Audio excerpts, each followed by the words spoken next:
is nu gewoon. Dat is nu gewoon. Ja. Ja. Ook bijzonder hoe snel dan al iets gewoon wordt. Hè? Nou ja, een jaar kost het ongeveer. Dan merk je ook wel verschillende snelheden. Ja. Maar ik vind het dus elk Yeah. But everybody's spreading. I was going to go to coffee, but I don't think Go to it. so. I don't have to. I can say actually possibly start enjoying it too.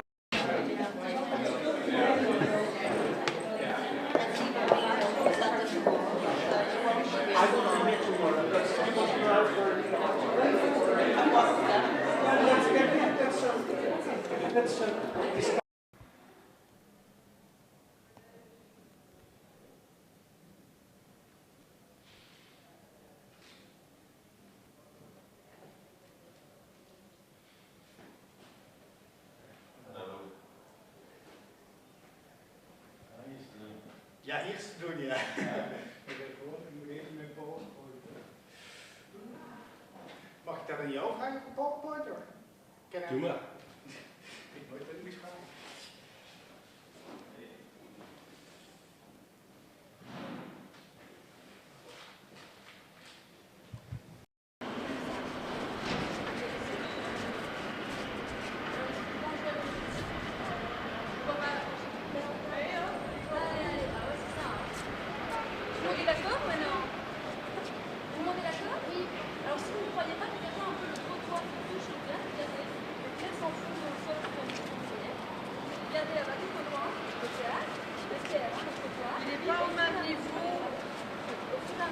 Si on rentre par ici, regardez, il ne faut pas monter une marche.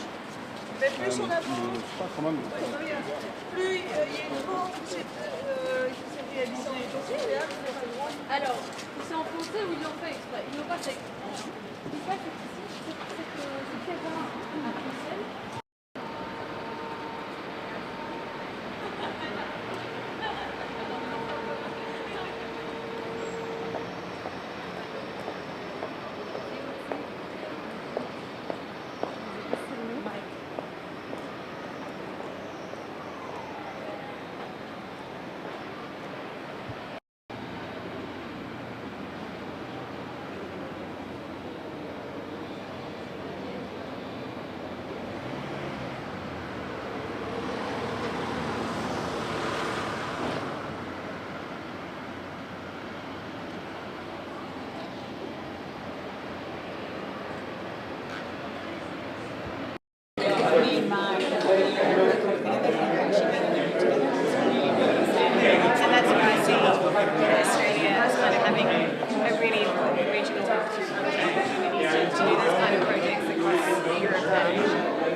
Yes, of course I do. I think you were. So you were.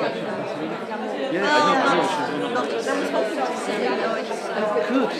It's what I said. Yeah, but Katrina saw her this week, and I just say, but wasn't she nothing? Well, I don't know. I said, yeah, she wasn't nothing down. Nee, dat is wel. Dat is nu gewoon. Dat is nu gewoon. Ja. Ook bijzonder hoe snel dan al iets gewoon wordt. Hè? Nou ja, een jaar kost het ongeveer. Dan merk je ook wel verschillende snelheden. Ja. Maar ik vind het dus elk Yeah. But everybody's spreading. I was going to go to coffee, but I don't think Go to it. so. I don't have to. I can say actually possibly start enjoying it too.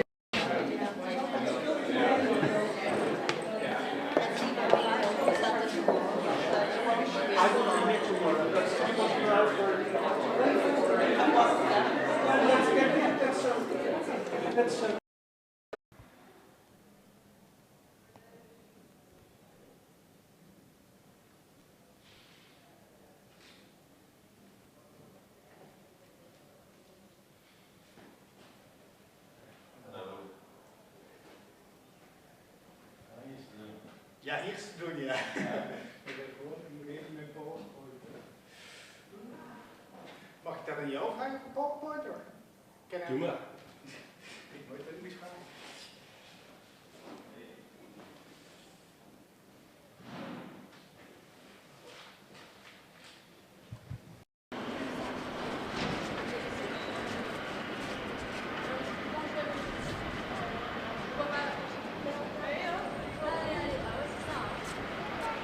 D'accord maintenant?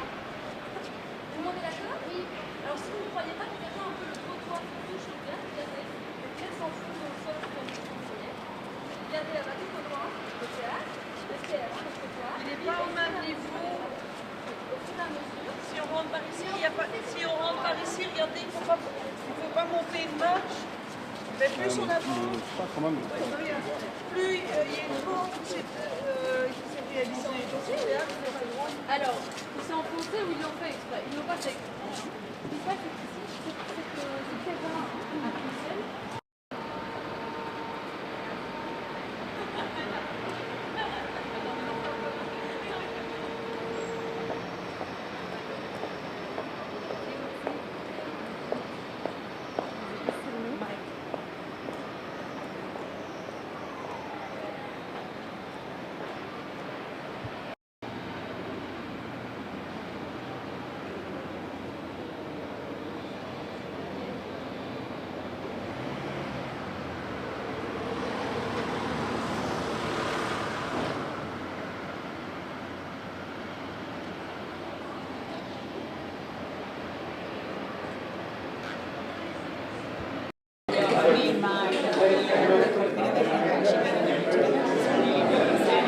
And that's where I see Australia as kind of having a really important regional opportunity to do this kind of projects across Europe and Asia.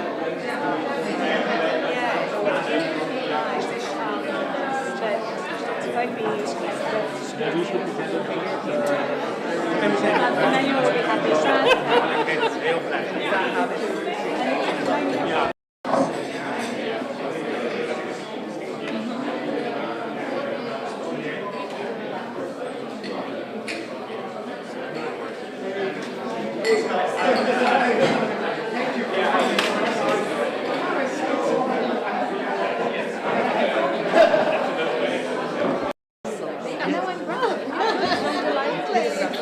Yes, of course I do. Thank you. So you were... Yeah, I know. Good. It's what I said. Yeah, but Katrina saw her this week, and I just say, but wasn't she in Nottingham? Well, I don't know. I said, yeah, she was in Nottingham. Nee, dat is wel, dat is nu gewoon. Dat is nu gewoon. Ja. Ook bijzonder hoe snel dan al iets gewoon wordt. Hè? Nou ja, een jaar kost het ongeveer. Dan merk je ook wel verschillende snelheden.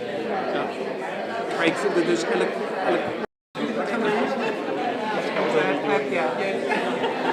But everybody's ready. I was going to go to coffee, but I don't think go to it. So I don't have to. I can say actually possibly start with you.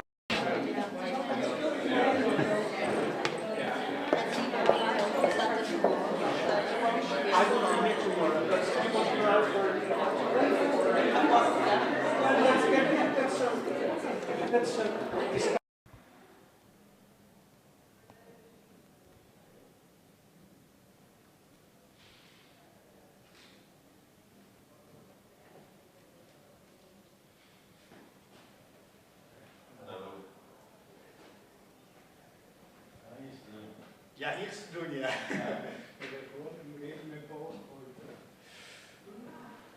Mag ik dat aan jou vragen, PowerPoint? Doe maar. Ik moet het niet vragen.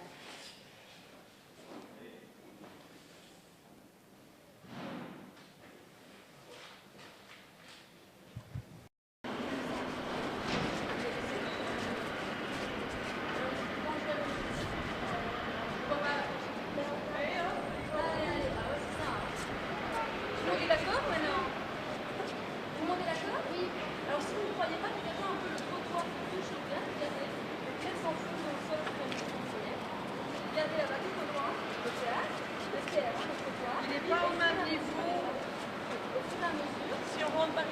pas, si on rentre par ici, regardez, il faut pas monter une marche. Mais plus on avance, plus il y a une porte qui s'est réalisée. Alors, il s'est enfoncé ou ils l'ont fait exprès? Ils l'ont pas fait exprès. Ce qui se passe, c'est qu'ici, c'est quelqu'un à Bruxelles.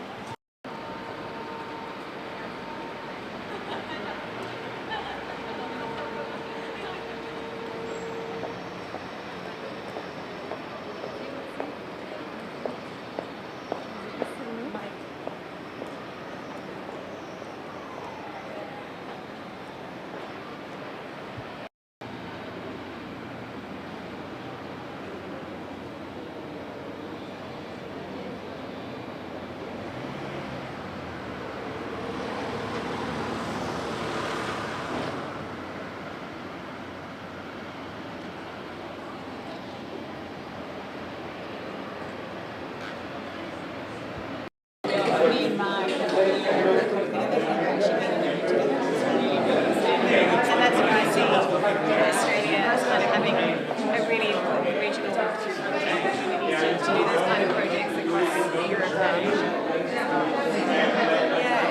Yeah, it's really nice. But both being used and then you will be happy.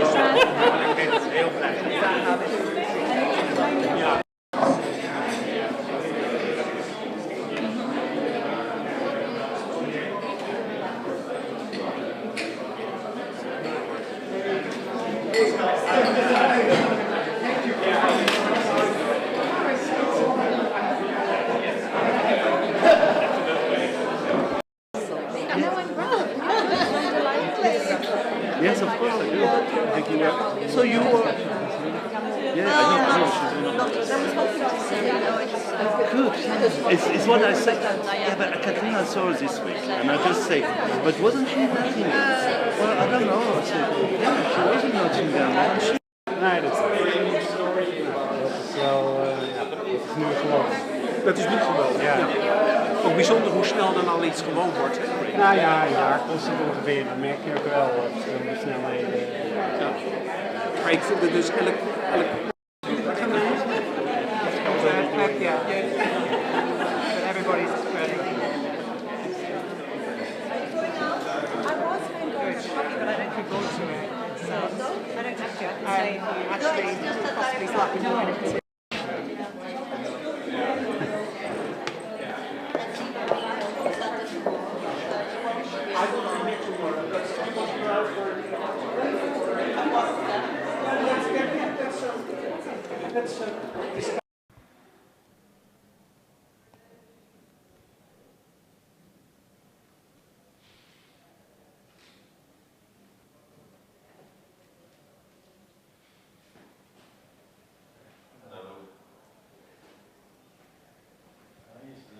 Ja, eerst doen, ja.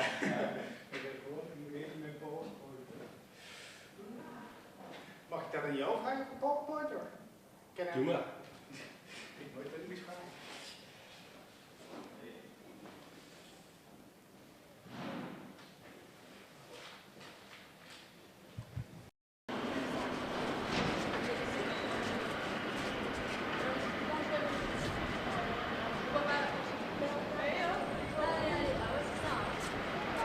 On est d'accord maintenant? Tout le monde est d'accord? Oui. Alors si vous ne croyez pas que quelqu'un un peu le trottoir touche au bien, regardez, le pied s'enfonce dans le sol comme je vous conseillais. Regardez là-bas tout au loin, le théâtre, le trottoir. Il n'est pas au même niveau. Au fur et à mesure. Si on rentre par ici, il y a pas, si on rentre par ici, regardez, il faut pas monter une marche. Mais plus on avance, plus il y a une porte qui s'est réalisée. Alors, il s'est enfoncé ou ils l'ont fait exprès? Ils l'ont pas fait exprès. Ce qui se passe, c'est qu'ici, c'est quelqu'un à Bruxelles.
Emmanuel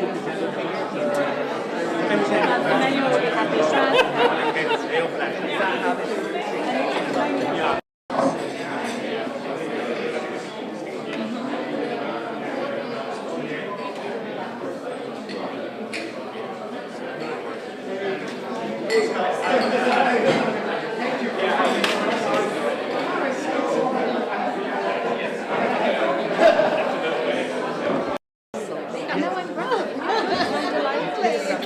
Yes, of course I do. Thank you.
Nee, nog op die plaats.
Maar nu zien we niks. Ah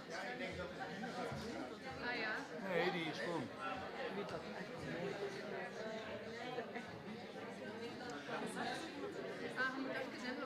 Je moest maar alleen even starten op het beeld. Het beeld was mee.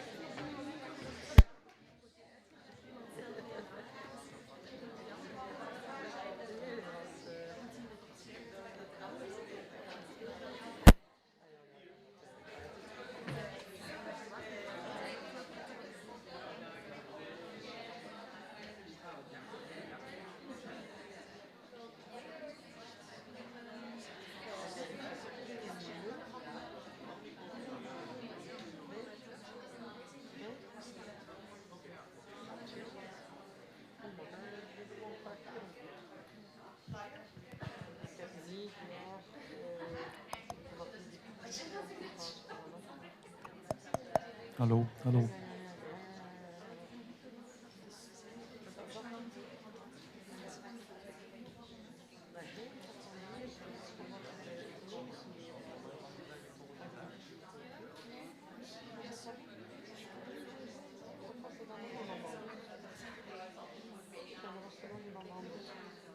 Ja, maar ze waren met twee.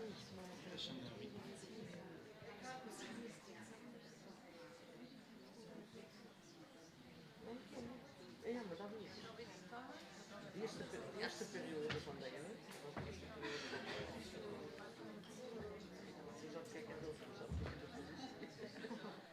Good afternoon, all of you, at the meeting, The Art of Valuing, a collaboration today between the Flanders Arts Institute and our host, De Buren, and IETM, International Network for the Contemporary Performing Arts.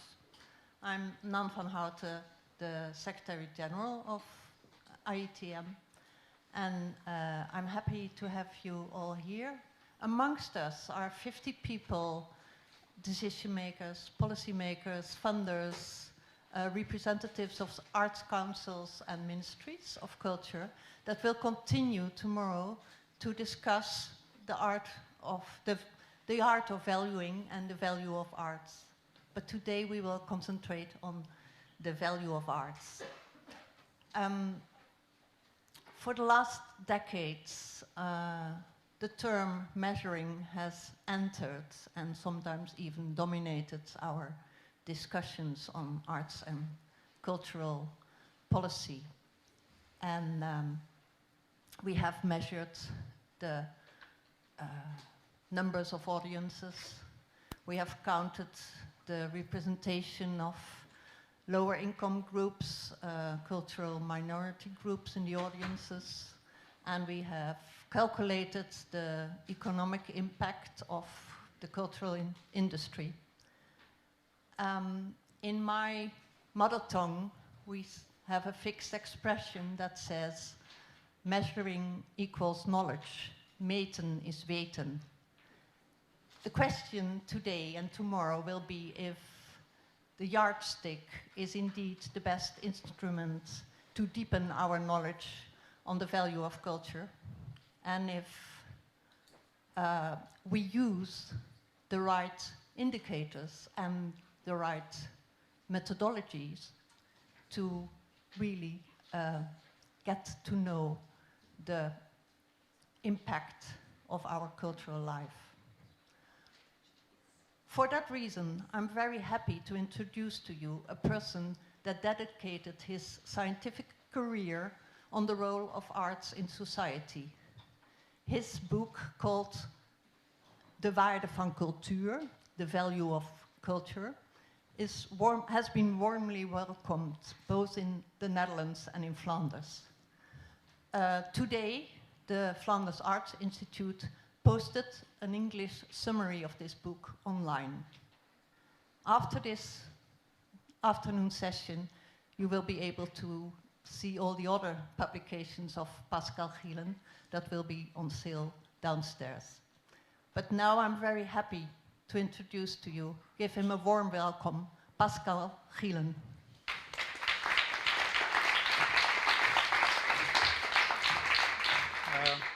Thank you, Nan, also for the invitation. I also want to thank Joris and Delphine of Flanders Arts Institute for inviting me here also to give the possibility to speak for this exclusive group, I think. But also to give, more than a year ago, this assignment for doing this research. An assignment which I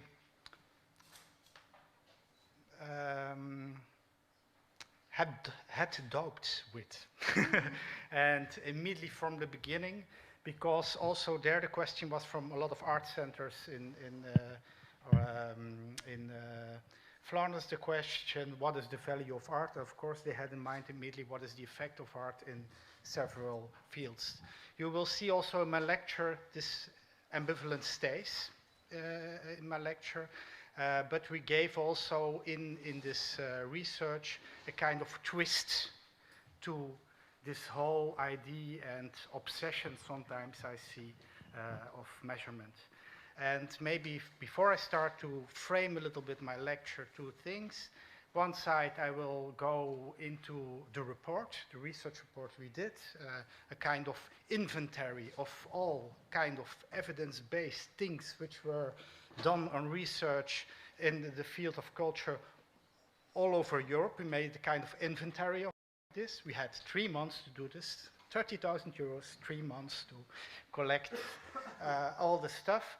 The other way around, I will think further about what is this research about, what is this doing also with culture, and come up with a more speculative thing, which will be also published in a book which comes out at the end of March, No Culture, No Europe, in which we try to make a more objective, subjective debate about the value of culture in a general sense related to politics.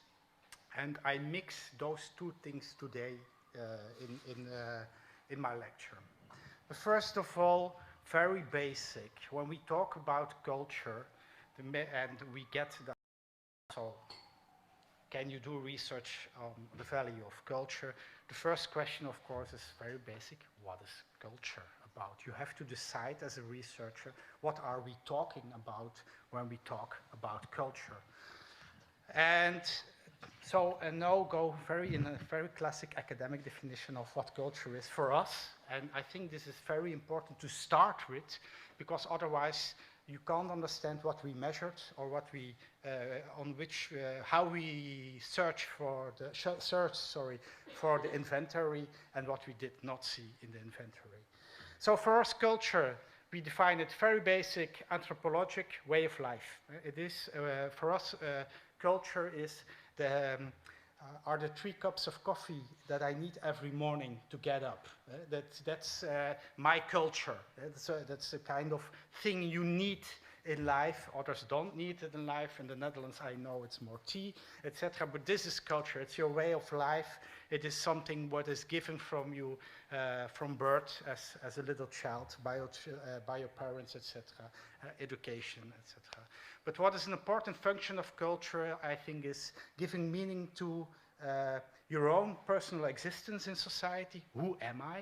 What do I do here?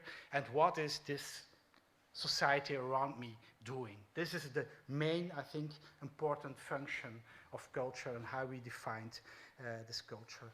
In the cultural field, the professional sector of theaters, but also education, I think, etc., they are always busy in our eyes with 3 main functions in culture.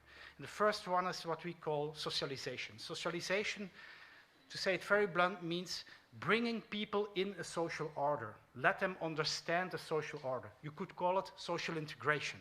It starts again when your parents feed you up from a little child, but it is also what is happening with what we call in Belgium inburgering. For example, people from abroad come to here, they learn the attitudes, they learn how we deal in Belgium with people who come, what is politeness, etc., etc. This is bringing people in a social order. This is one of the functions education does, but also a lot of cultural actors, cultural organizations in the field. A second thing, what always mostly happens in the cultural field, is process of qualification. Qualification is saying you can dance better than you, because you can lay your leg, for example, higher than another. That's qualification. It's a process. It's also a process of canonization, that you say, this is better, this is where we stand for, and this is a process of hierarchization, etc. Again, education plays a very enormous role in this process of qualification, but also when you are an artist, you know when you go to ask for subsidizing, you come for a jury or an advisory board, they qualify. They say, this is better than this. This is a very important process that is going on and on in this system. The last one, what I think is very important, and which is education, I think, more and more losing to do, is subjectification. What is subjectification about is doing this. It's really giving you a hit in the face and saying, I try to touch people in their existence. It is really to give you kind of twist, say, oh, is this what I am? Is this it about? Oh, it's a kind of trying to bring in a kind of shift which touches your existence. It is like the feeling as your first love is broken or something like that. Oh, what happens at that moment? And this is subjectivation process, which the arts, but also in cultural heritage fields, etc., they often try to do. For example, cultural heritage field in museum, by bringing another history of a people, that the people think in another way about their history.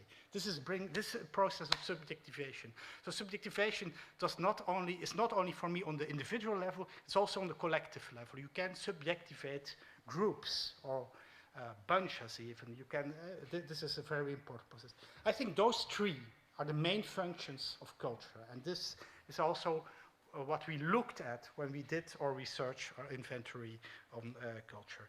So for me, the cultural sector is busy with this. It's social cultural field, it's heritage, it are the arts, but also amateur arts, etc. And all those actors in those fields are in a way busy with what I call, in a reflective way, reflecting about those mechanisms of subjectivation, qualification, and socialization, but they are also at the same time, in the sense, reflecting on how do you sign our living together? What is society about? How can we signify society in which we live, in which we develop?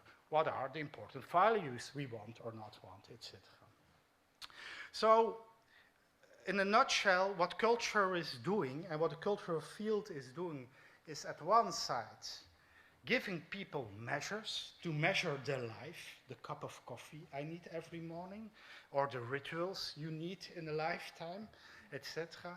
And at the other side, especially the arts, but also again cultural heritage field, etc., is trying to dismeasure. I know it's not good English, that's why it's a dismeasure. This world in Dutch is onmaat, is also not existing in Dutch, but it means that you bring in something else, another measure in the way we were used to measure things, to measure our lives, etc. And it is this play, this dialectic, I think, which is very important and which is a very important role for me in the cultural field. For the arts, cultural heritage, sociocultural field, amateur field, etc. Okay, that's one thing. That's, for us, that was our starting point. That's how we defined culture. Now, the question and assignment was, what is the value of culture? And we start to make our inventory all over Europe to look at how is culture measured, what are the specific effects. When you start to doing that, and I have to say I did this with 4 colleagues of mine, and one completely drowned in a huge mess of research, what is done about and what tries to measure these kinds of effects. But at the end, we came out with 5 fields in which those measurements were made. One were, to start with the smallest field of research that we found, was cognitive effects. What is the effect, for example, of learning music on your knowledge of mathematics, for example? How does this affect your knowledge? We found research about it, and we found also empirical proof that culture, in a way, has effects. I go very brief to this, because I think you can all read in the summary about those researches we found. It's a huge list. I think it's 40 pages with all kind of researches we found on this. I want to discuss much more with you the effect of this kind of research in the next page. On health, we found a lot of interesting research. People who read books and are ill are much easier to get well again than people who don't read books and are ill, for example, research, empirical proven. The experimental value is that what really people experience when they go to a performance, for example, and also what they expect what a performance can do. And one important thing is, for example, what I said already, bringing in a kind of confronting yourself with something, bringing in a kind of dismeasure in your life. A lot of people say this, that an exhibition or a performance at a certain moment, or a film can be also at a certain moment, give a twist in their perception of things. Economic effects, you know, I think, a lot of this. We discussed this about gentrification, the function of museums, etc., etc. You can all read this in the report. And the last one is about social cohesion. We find also effects and empirical proof that cultural participation in a certain way is improving social cohesion, social integration. Maybe one important remark, because somebody also who worked with me together at the report and is finishing her PhD now on cultural participation and social cohesion. What is interesting, for example, is that there are two ways to define social cohesion. One is what they call bridging, it's getting open for the other, and one is what we call binding. It's more looking at yourself, at the group yourself. What she improves, for example, is that when you are confronted with art which lets you see strange things and which brings in kind of this measure, is very well in improving this kind of bridging social cohesion. But not art which, for example, which confirms already standards in society. I just say this because it is very nuanced, and you have to nuance it very much, and it's very specific where, under which conditions also culture can do something in this effect. Anyway, this is the research we found, the fields on which we also found empirical proof. But I have to say also that it is at the other way, or on the other hand, it is also very restricted what you sometimes only can measure in this kind of research. What I want to discuss much more with you, but first I will take some water.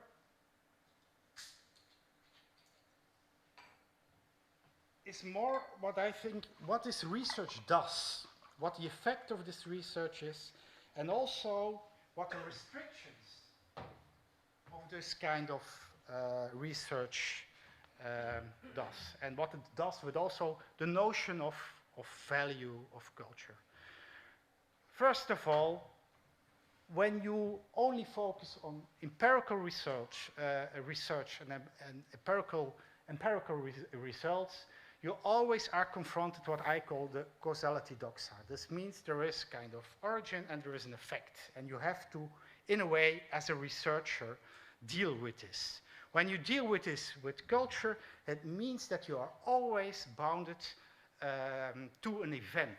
You have to, for example, measure what happens when you go to look to a theater performance. Before the performance, you have to measure, and after the performance. You always look at an event and what it does. So you are, this means this is very important, this kind of research. There is always a kind of restriction or limiting of time. It's a moment.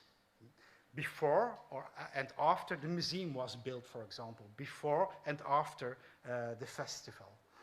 This is very much, I think, in contradiction what culture is about. Habits on the long term, conservation of habits on the long term, which is very difficult in this kind of research to measure. You can do this, you know, probably the system of longitudinal research, but it's very expensive, and there are not so much governments who want to pay for research for 20, 30 years.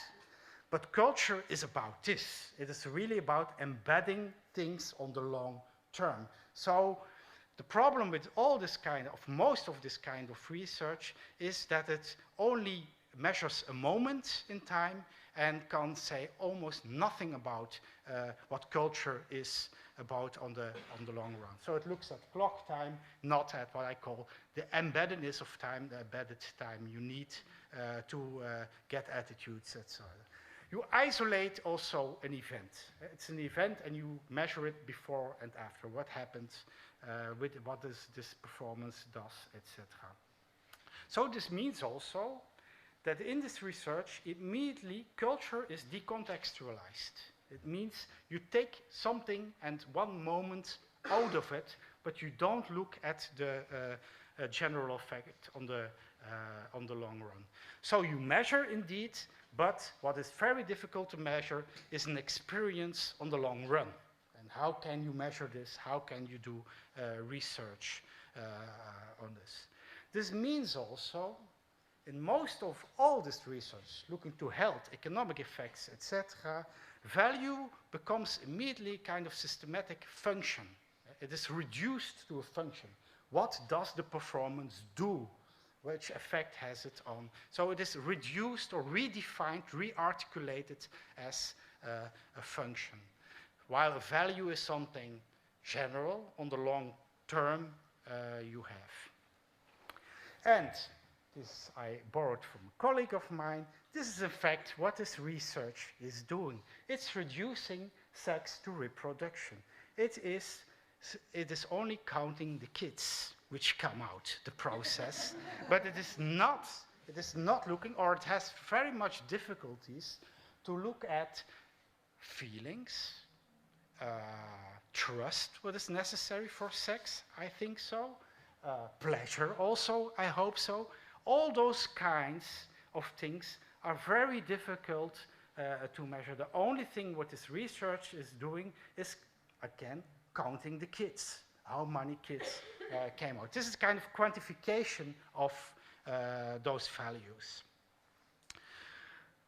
Another thing, what all those researchers almost do, also quantitative survey, but also qualitative research, is in fact not measuring the value of culture or what culture does. No, it is measuring what people say that culture does. What did the performance do with you when you were looking at it, or what did you thought about it? This means also that you are completely you are measuring something completely else than what culture also does. No, you're measuring here a cognitive process, a reflexive process of talking about yourself, what your experiences are. So it is really kind of cognition, what you are already measuring in this kind of research. So, it was all said by Nan in the introduction, to measure is in fact not to know. No, to measure is to give sense in a specific way. It is culture. It is a way of giving sense to culture. So the whole policy of evidence-based policy, evidence-based research, is in a way giving meaning in a very specific way to culture. It's producing its own culture and its own values. It's a beautiful book, an old one already, of Michael Power, the Audit Society, who describes this very well. What is auditing doing with institutions, societies, values? It is specific, it is producing a new culture for these organizations. And I hope also Mieke van Hekken will recognize this also in education, in the educational field. So in fact, that's my statement, there is no evidence for evidence-based research. And we need to study culture in a completely other way as a process, what I call, of sense-making. And now I go to make a step to the other part of the research in which we think through what this means, giving sense, and how can you measure sense, or how can you study in a general sense, sense-making processes. Oops. And to explain this, I use my pathos. Probably you remember this. This is London moment, not such a good moment.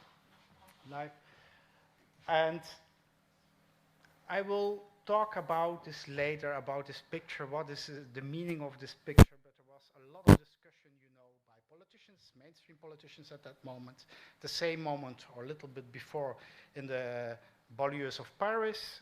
Sarkozy discussed this a lot, but also mainstream media. To try to explain what culture is about and how to study culture, I need this picture. So the meaning of culture. What I try to make clear first, before I go into depth into this picture and what is happening there, we try to explain also in the book No Culture, No Europe, that in fact the crisis in which Europe at this moment is, the economical crisis and the political crisis, is in fact a crisis of sense-making. This is a crisis of culture. For example, the whole problem that people in nation-states do not anymore trust Brussels, Europe, etc. It's about trust. It's a cultural value. It has also to do, of course, with the other cultural thing, democracy. So that's the main thing we try to do in this book, in a way. We try to argue that also politics is based on culture. is based on making sense of things, giving meaning to things. We try to do this also for economics. In fact, the whole non-trust relationships between Germany and Greece at the moment, etc., has to do with trust relationships. And what is trust about? Trust is culture. That's for all the basic thing. And we frame this also in the research we did for Flanders. In the whole evolution we see, I think, through whole Europe, in what we call the move from the welfare state, or what we sometimes call the Rhineland model, to a neoliberal policy. Just to say one thing about it, I come to this later. Also, this is culture. Ideology is culture. It's making sense and giving sense in a political way to politics, to society, etc. We see in Europe, I think, a huge shift from this Rhineland model of the welfare state to a neoliberal model, and we see also that culture gets in trouble in this kind of shift nowadays. But I will come to this later. I will go back now to the picture. What is said about this picture in mainstream media and by politicians like this? They say this is senseless violence. That's the main term which is used by politicians like Cameron, and they say, we don't understand because it is senseless violence. And they immediately use the moral finger because they think we have to need more morality, stronger values for young children. They have no values anymore, etc., etc. So you see immediately kind of shift to a kind of moral discourse about this, what they call senseless violence. Already the use of the term of meaningless or senseless violence is very interesting, I think. Because, in fact, they think this violence is senseless because they themselves, those politicians, but also a lot of mainstream media, can't make sense of it. But this doesn't mean that it has no sense. And you know also immediately when politicians come up with this and a lot of mainstream media, another group is there to say this is not true. This is the whole army of scientists, philosophers. This is Zygmunt Bauman, for example, who say, no, there is a meaning to this violence, and this meaning, first of all, they point to the crisis, that there is a huge crisis, and they come up with social and economical inequality as an explanation for this kind of violence. Again, I think they're right, also the scientists. Of course, a growing gap in an economical sense between rich and poor at a certain moment provokes kind of eruptions of violence we had in the streets in London or in the banlieues of Paris. But I think it says not enough, especially not economy is not the only explanation, or the difference in economical status is not the only explanation for what is happening. And the proof of that you can find where probably in this kind of senseless violence, suicide. What is very interesting to see is in countries which do it very well in an economical sense, like Belgium, for example, we see also that the suicide rate is mostly enormous. How does it come? So there is a kind of strange relationship between economical growth, welfare at one side, and another kind of senseless violence, but senseless violence to the self, which is the origin of that. What I want to say by this pathetic thing is the only thing is that it is not only, it's something you know from, it's kind of public knowledge, money doesn't make happy. It's very, very simple like that, what I'm saying here. But it's very interesting what you see is in countries where the GDP goes up, there is a problem with suicide. Suicide most of the time goes also up. So there is not a kind of direct link between economical welfare and happiness, feeling well, etc. So in all this discourse of politicians, but also of scientists, I think there is an important thing what is, in my eyes, is missing. And of course, you could already foresee, for me, the missing link is culture. And what is culture doing? Culture is a kind of, what I call a kind of reservoir of science you can take out, and in which could give you the possibility to sign yourself, to give significance to yourself. So that's for me the main reason, I think, to invest in culture. Can be private investment or public investment, doesn't mind, but it is this kind of investment which is very important. And this is also what I think art is doing, is to give again and again, by this measuring, new science, to put new science in this reservoir with this culture, out which people can take signification for themselves, etc., etc. I think also when you talk about those riots, etc., on the streets, has enormously to do with, for example, not being recognized or feeling not to be recognized in a cultural system. And this is, I think, the most important thing what cultural policy or culture has to do in general, also the cultural sector, is again and again making other significations of recognition possible for other groups, for other people, etc. So, to put it blunt, we have to put Marx upside down.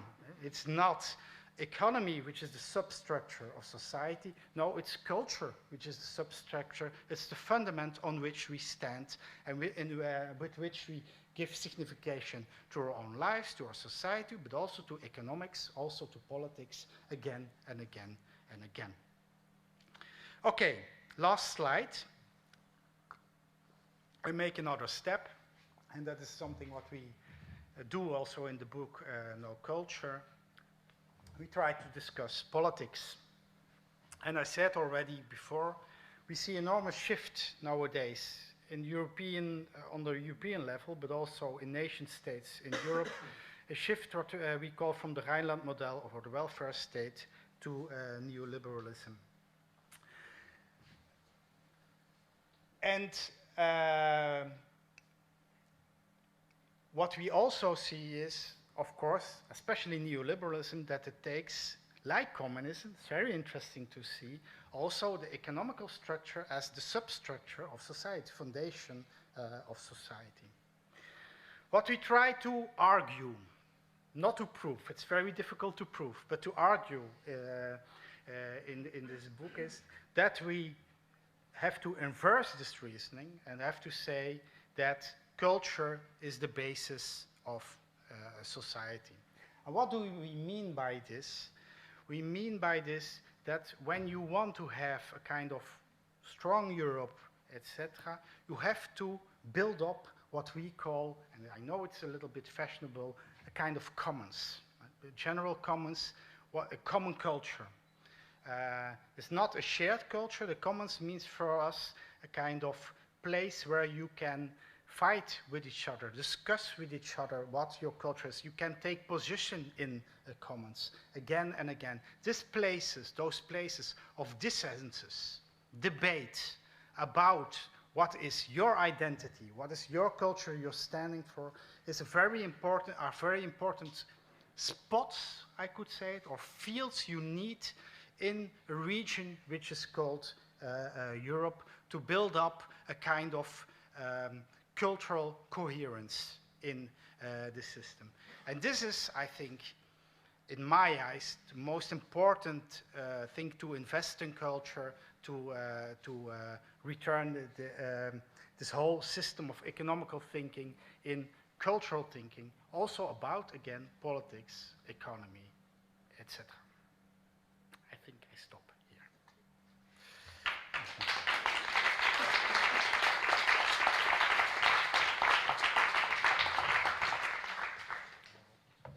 Thank you, Pascal. Thank you. Hold your questions. There will be ample time during the panel discussion afterwards, and Pascal will be one of the panelists to pose questions about this interesting contribution. But first of all, I want to introduce to you Mieke van Hekke, former MP and Director General of the Flemish Secretariat for Catholic Education. And she will add the perspective of someone who knows all about the sector with a long history in dealing with the demands for evidence of the return on investment education. Please welcome Mieke van Hekke.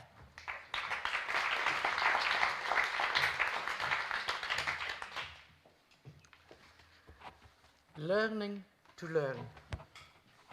Learning to do. Learning to live together and learning to be.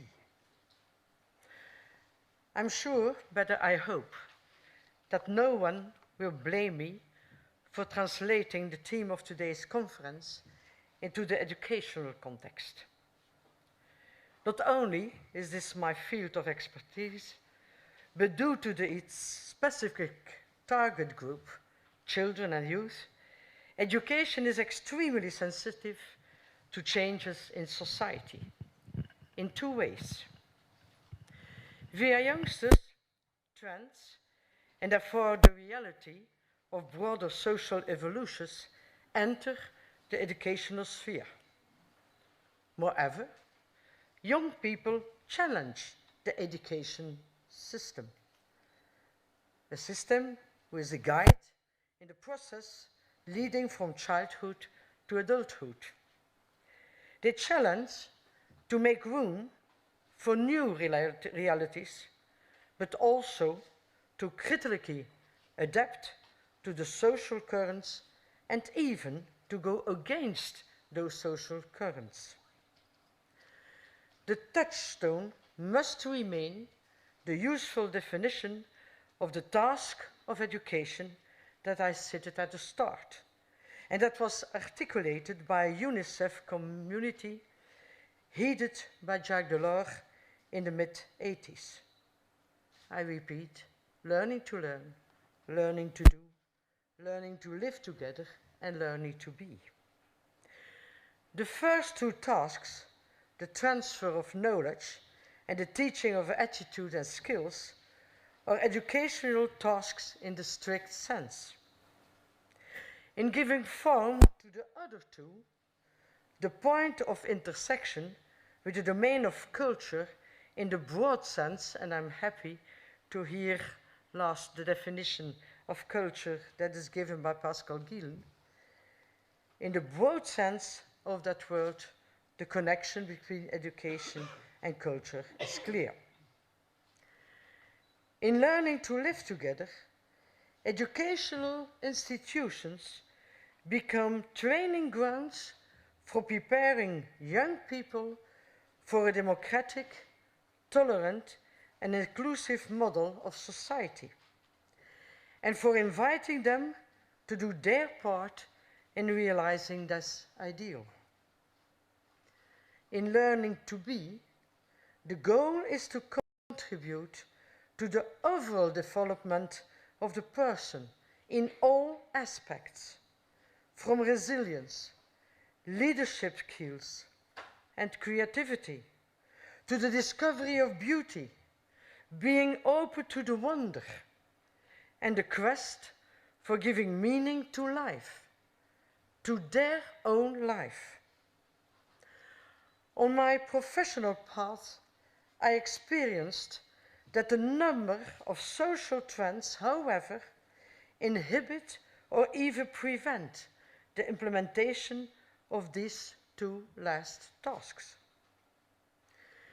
Because the European Union has set maximum economic development as goal, a very market and economic approach of education was taken when regulating and developing mechanisms for subvention. Curricula were overloaded with elements of knowledge transfer, or reduced to more professional competencies. Only programs that could guarantee immediate usefulness were accepted. The personal development elements mentioned above were reduced or excluded. The second worm's tent is the one I call the number fetishism. Only that which can be tested and thus captured in objectively measurable criteria is accepted as an element of quality. Positive test results, or in higher education, for example, a high score on the publication index, guarantee a positive assessment of the value of a program or of an educational institution. We love so much lists and rankings, especially when we are at the top. The real richness of education, however, is very often not measurable. Enthusiastic, inspired, and inspiring projects and professionals cannot be grasped in a questionnaire. Finally, I wish to add that a society which has a motto so-called neutrality, in France even more clearly defined as a society pursuing strict laïcité as absolute goal, ignores the craving need of youth, but also adults, for frameworks of meaning-making. Learning to be aims to take children and youth on a tour of major philosophical and religion frameworks, to guide them toward a critical spirit in assessment these frameworks, and particularly to invite and even challenge them to make their own choices, to identify differences and make them visible. When differences are no longer named, indifferences prevails. And indifferences leads to relativism and populism, because people allow themselves to uncritically be taken up in the delusion of the day. Learning to live together, learning to be, are not only tasks for education, but also a responsibility for the whole of society. And the conscience of society is located in engaged artists and other bearers of culture. So, let's work together on this, not tomorrow, but starting today. Thank you.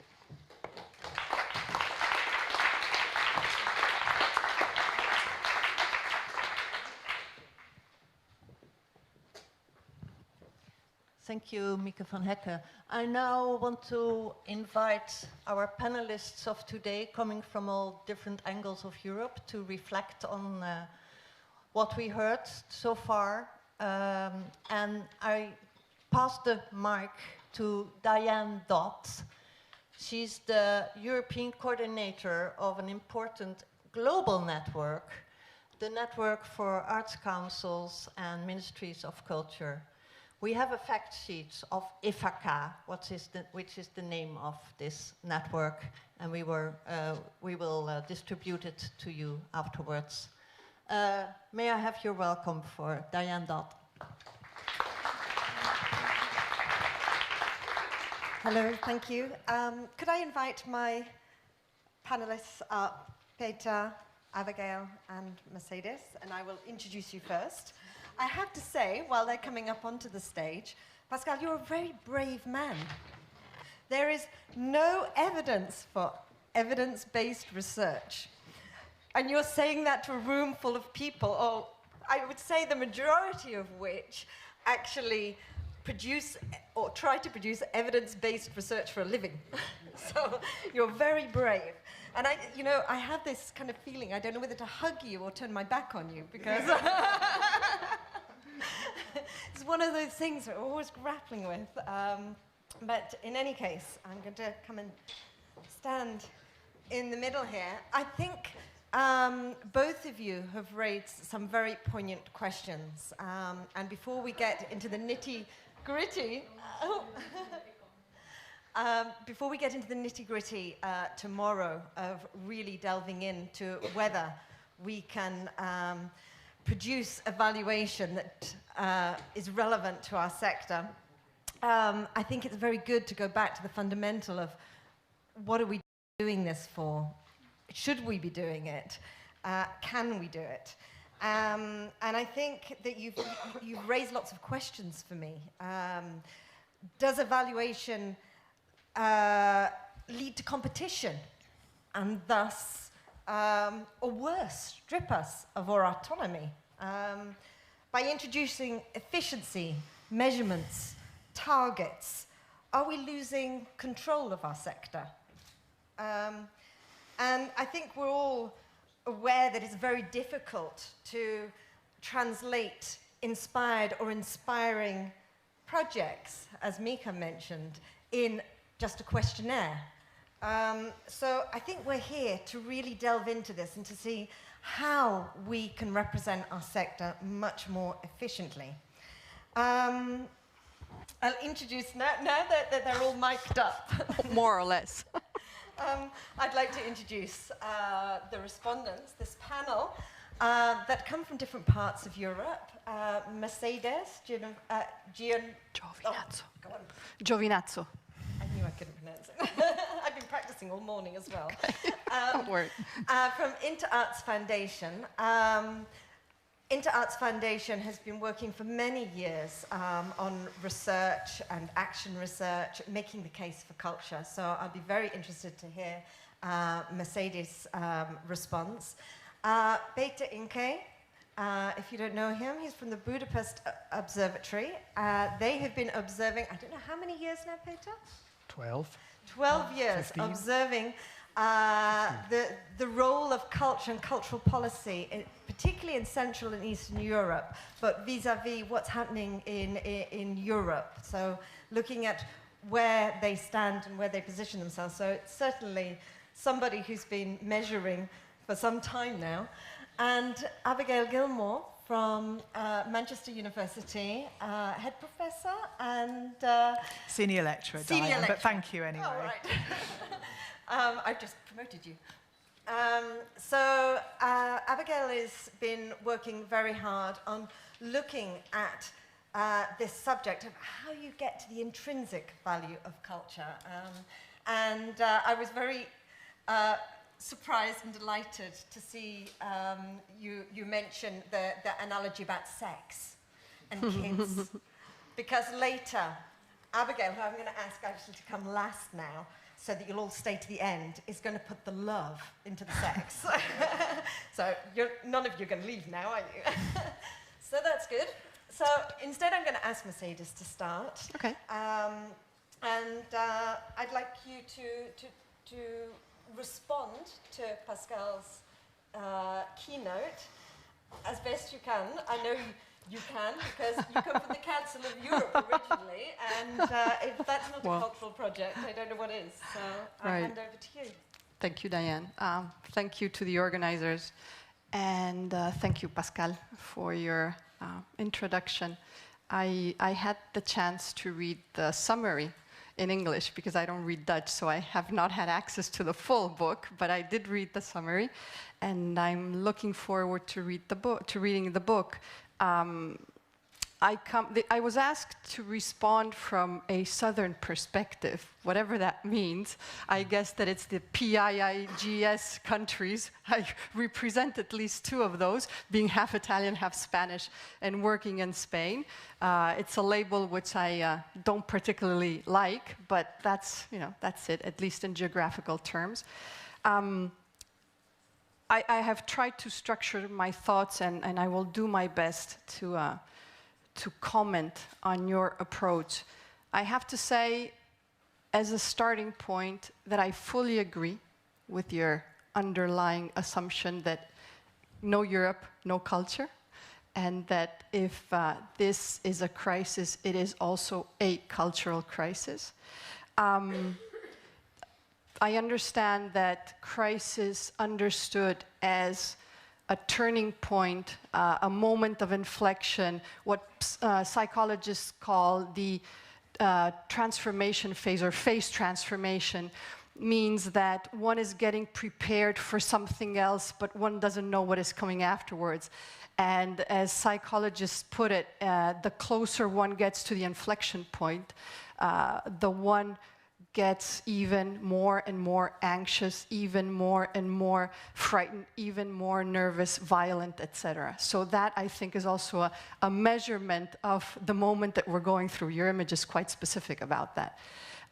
Still, I'm not sure that I agree fully on the, or with you on the statement that culture, you say, at least in the summary somewhere, you say, culture has retreated to the background of the European project.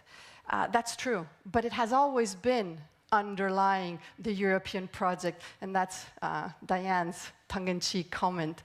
I do think that sometimes we do forget where we come from. And although we have to be conscious that we're living in a crisis, nevertheless, we have to look backwards. And if there has been something on which the European project, from the second half of the last century onwards, has been built on, is culture. The European Cultural Convention is 1954, if there is one. But I do believe that that framing of the issue has come to an end. And I think that you have touched upon it briefly in your last slide, if I remember correctly. The profound crisis that we're living is not only of individual and collective values, it is of a political system. The nation state has come to an end. And it's the nation state as we have understood it in the past 150 years that has come to a standstill. Why do I say that instruments like the European Cultural Convention have come to an end? They're based on intergovernmental relations that mean that, or that rely on the notion of the total sovereignty of a nation state. You and I are equals, but we're different. And that's, to me, where the hic is of the whole process. Up to now, we have tried to square the circle. We're, united in a Europe which is culturally diverse. And this narrative no longer makes sense to anyone. You cannot defend being united if we're so diverse and we're so fragmented and we're so much lacking values.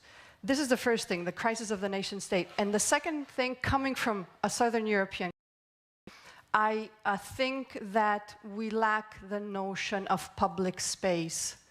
To those of me who, like me, have a minimum background in law studies, there is the notion in the Latin and Roman, law, which is the res publica. For us, Italian-speaking or Spanish-speaking, it makes sense. It's your common space. It's what you refer to now and again in your papers. In English, it's translated, I guess, like that. But for us, the res publica is the public space where the art of governing is made, where politics are made.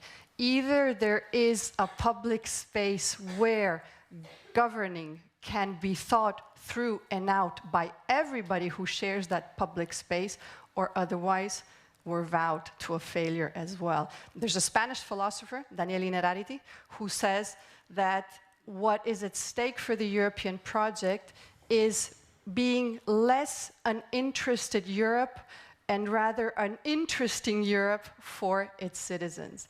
And that means, he says, that there has to be a different relationship than the one that now exists between states, nations, citizens, etc. And there has to be a European public space where a new political life can take shape.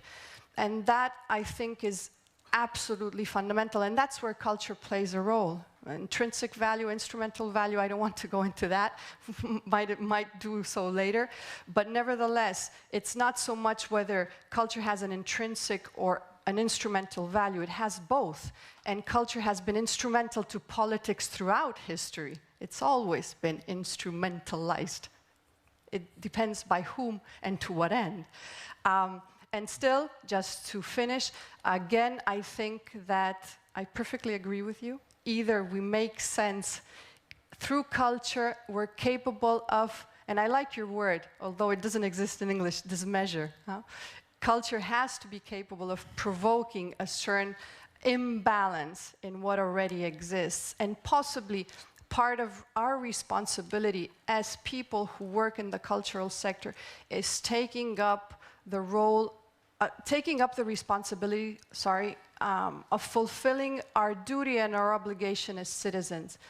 It's not only a question of accessing culture, that's right, but there's also a duty and an obligation of participating in culture, but participating in political life, in the public space, and in the possibility of shaping a different political system.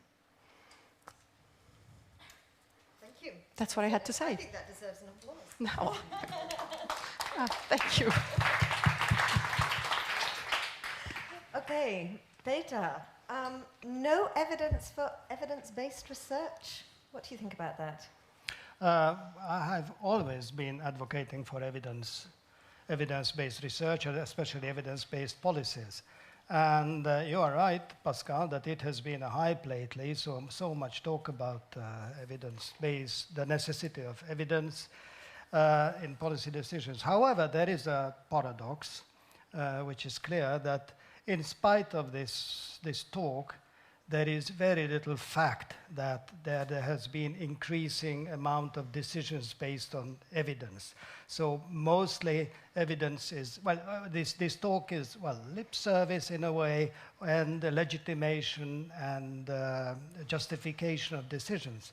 So I believe that still, especially in my part of the world, in East Central Europe, or to be short, in East Europe, the decisions are rarely based on rational measuring. In most cases, they are, well, driven by legacies, by inertia, by traditions, by interest, by partial interest of a party or a group, of a person sometimes, simply. It's the prime minister or the minister's wife, so whatever it is. That means that, and although I say that this evidence is often just an empty slogan, I'm very much for it. Why? Well, how was it? Meten ist weten.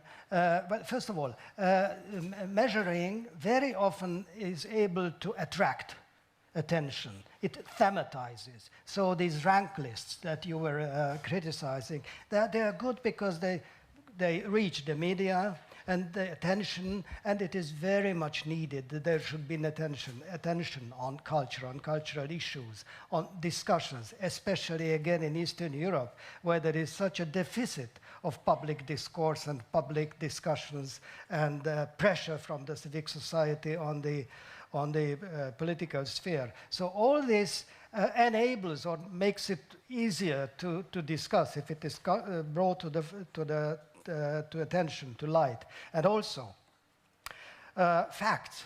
I don't think, somehow I believe that, well, of course, your research was focusing on impact research, but most often the research, the evidence research is not looking for the impact, the effects. It also simply wants to find out what is there. For example, what happens to your money, or how is the money, where does the money go? Very simple things like a blank sheet or a spreadsheet of previous years' spending. This is something which very, very rarely do people know about, or people don't, citizens very rarely are discussing how money is spent because there is no evidence, or the participation issues. It's very important to find out. Sometimes it is shocking to learn. Now, the Eurobarometer has these rather rare, regular surveys on participation, on habits, on cultural habits. Last autumn was an occasion. And then you are sometimes shocked. And if you exploit this information, that is very important. Just one little thing. Romania, they are fantastic in their cinema. This year, last year, the previous year, they're always winning in festivals. And which country is the last, at the bottom, in going to cinemas? It's Romania. So such things. Also Poland. Poland is excellent in theater, in performing arts. And one of the countries where the fewest number of people go to theaters. Well, this is what they admit, but probably they are right. So these are very, very interesting things for the politicians. These kinds, it is not about impact. I don't know. I really agree with you that all this speculation and what? What if they go? What if they don't go? How much percentage it adds to the tax or the whatever? That I don't. I'm critical about the very self-assurance of the British science, which comes out at figures like 6.2. This is the contribution of so that is which I share your skepsis. So then the final thing is that what I want to say is that Yaron pointed at a very important thing when he, in the greeting, referred to the very similar researches in the environmental sector, as he called it. That's very important. So when the politicians on top look at our arguments, our advocacy, they are very neutral and very indifferent, because an hour before and an hour after, they will hear very similar arguments from the agriculture, from the tourism, from the foreign affairs, that they prove, they have scientists behind who prove that putting more money, more investment into that and that sector, environment is one of them, will add so much to whatever aspect of the economy. So this is why I also say that although on the one hand, I am still very much for more research and more, how to say, evidence in the culture of it, much more real knowledge about what happens. But I don't have much trust in the impact of these findings on political decisions. Thank you. No applause?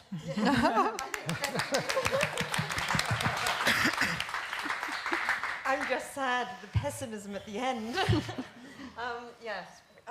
I think there has been a huge tendency now towards having to legitimize how we spend money on the arts. And certainly Arts Council Ireland, I think they've just gone through a strategy review. I think there's somebody here, yes, who can probably tell us more about it in another moment. But this idea that they need to focus more on public good, because it is the public that is paying their taxes, that is paying for this. So they have to find that balance between public good and artistic development, and how do they do that, and how do they evaluate that, and how do they prove that in the end. So I think we'll have something to learn from you tomorrow as well, and, or maybe later today if we can get into some time for discussion. But moving on to Abigail. Everybody's waiting now with bated breath and expectation. But I'm going to talk about love and sex. I did actually have some slides which I hope you'll indulge me with, mainly because then you can look at pictures rather than just looking at me. I have to say I feel probably as uncomfortable as I've ever felt with this headset on, so please excuse me. Rather like Johnny Depp in Charlie and the Chocolate Factory as a child. But then again, I do feel very comfortable with the terms of this debate, and I'd like to thank Pascal particularly, but every other respondent for the comments that they had. I just wanted to start off by saying that I'm from the UK. I'm going to be talking from a UK perspective, so therefore I'm going to be quite parochial and quite mundane. So I'm going to use some examples that I know of my working life through my own research, and that are mainly based in Manchester, where I'm based too. And I hope to be able to say a little bit about this picture that you can see here a little bit later on. I've been involved in discussions about value and evidence in relation to public funding of the arts and culture for about 15 years, both as a kind of research manager working with the sector, and more latterly as an academic researcher critically exploring some of the issues that we've been talking today, often in collaboration with arts organisations as a form of sort of practice-based research. So I'm really delighted to be able to kind of hopefully contribute something to this debate. And I wanted to look at three sort of main themes which echo current debates in the UK in response to Pascal's intervention, and also to the other things that we've started to raise around evidence measuring value, art and culture. I suppose before I start, I also think it's quite important that we make some more distinctions. I'm not sure if I do it very carefully here, but we should distinguish between the arts and culture a little bit more. We should also make a distinction between cultural policy and culture. I think it's Lindelof in an article I was reading quite recently says that culture in itself is not either pro or anti-democracy. It's cultural policy that activates culture's properties to do so. Maybe we also want to distinguish between evidence and knowledge. So these are the three themes that I wanted to touch on. First of all, as we've already kind of observed, the growing preoccupation with finding the right instrument of measurement. And what I think I want to argue here, perhaps controversially to this audience, is that it's the institutional framework which shapes the way that value is measured, and that this has profound effects in terms of reproducing social orders. You're probably aware that there's been a tsunami of activity under the umbrella of measuring cultural value in the UK as well as over here. Perhaps the best indicator, the best measure for this is the number of academic research projects concerned with cultural value which are currently being published.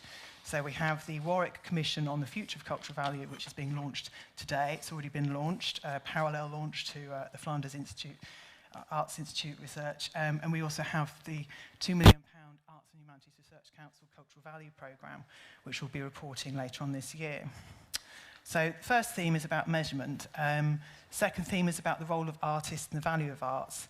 And this ties into a current debate in the UK about the value of artists. There's also quite vociferous debate and campaigning going on about how we reward artists as economic animals, and actually how we train them and educate them to become better economic animals, and to ensure more equal access to these economies through education. So there's the #PayingArtists campaign that's very active at the moment, for example. And the third theme concerns really how institutions can get involved in this, and how arts institutions and organisations can themselves contribute to social economies. This is obviously crucial during continuing funding cuts to the arts, as arts organisations and institutions become more defensive. So how can arts organisations provide more public value? And I want to argue that this is best achieved in the realm of the everyday, where art spaces and venues are realised as public assets, as common spaces. And I think, again, we've already touched on these points. So to take these briefly in turn, so we've already discussed some of the many exercises in trying to measure and develop metrics for cultural value. The increased instrumentalism of cultural policy has produced this obsession for robust evidence. And I was at a similar event to this, I think about 10 years ago, when Francois Matarasso called it a methodological arms race to get to the right kind of instrument. So we've already discussed the fact that the extrinsic values seem to be most important to funders and policymakers, to Treasury, how we can demonstrate economic impact and so on. But there is increasing interest in how quality of experience in relation to the transformative value of art can be measured. And this is just from a recent literature review by Carnworth and Brown, which was published by the Arts Council, looking at sort of individual or intrinsic impacts of the arts. And you can see that they've developed a number of different sorts of indicators. Here they are. They are to do with the event, obviously, because that's how we can measure and quantify. And I would argue that different stakeholders in these relationships will have different relationships to these different forms of value. So, for example, really the middle column arguably might be most interesting to arts organisations in terms of how they understand quality and arts experience, and the final column might be most interesting to funders. And so we see these sort of indicator sets being developed for quite qualitative or subjective or subjectifying experiences, which I think is quite interesting. I'm currently involved in a project which is funded by Nesta Arts Council and the Arts Humanity Research Council, which is a digital R&D project. And it's trying to do this very thing. It's trying to develop a co-produced metric set using some technology application with a large group of arts organisations across all kinds of arts forms to show how data can be brought together from a range of different stakeholder groups onto a digital platform to measure the quality of art. It sounds complicated, but in principle, they're trying to make it easy by using technology. So it uses a little slider app. Audiences can, or peers or critics can move their fingers across the app and they can have their experiences ranked and rated in these ways. And the aim is to triangulate data on quality and to co-produce a common understanding of cultural value. So I'm part of the research team that's looking at this critically, I have to say, in the context of broader literature review on this kind of measurement. And our initial observations are these. Firstly, that rather than answering a basic survey question, people like to talk about quality and qualitative experiences. They want to articulate their experiences and feelings in ways which sit outside of the audience development paradigm. Quality for funders means something different to quality for arts organisations or for critics or members of the public. It usually means impact. It's not about the aesthetic experience or how we might engage with arts and culture to subjectify or distinguish us, but rather what it might do that demonstrates returns on investments against smart objectives. The other thing we've noted is that there are obviously difficulties in establishing critical trust. Co-producing a shared value framework and sharing data cuts across the neoliberal model for the arts sector, where there's competition over resources and audiences. And also, metrics like these don't really deal with innovation very well, as the quality standards for those haven't been agreed yet. So that's what we call the rights of spring question. If you've got a new cultural product, then people they may not like it. It may get judged poorly in terms of its quality, but then, of course, that may grow over time. So the argument here really is that it's very hard to measure these things through hard indicators and through sharing data, and that a qualitative understanding of experience may be more meaningful. And for this, I just want to turn briefly to the second example, which is where love comes in. So this quote here is from Jeanette Winterson, and I said I'd be parochial. This is in relation to the opening of the Whitworth Art Gallery, which had a £18 million redevelopment investment and opened that last weekend in Manchester to much aplomb.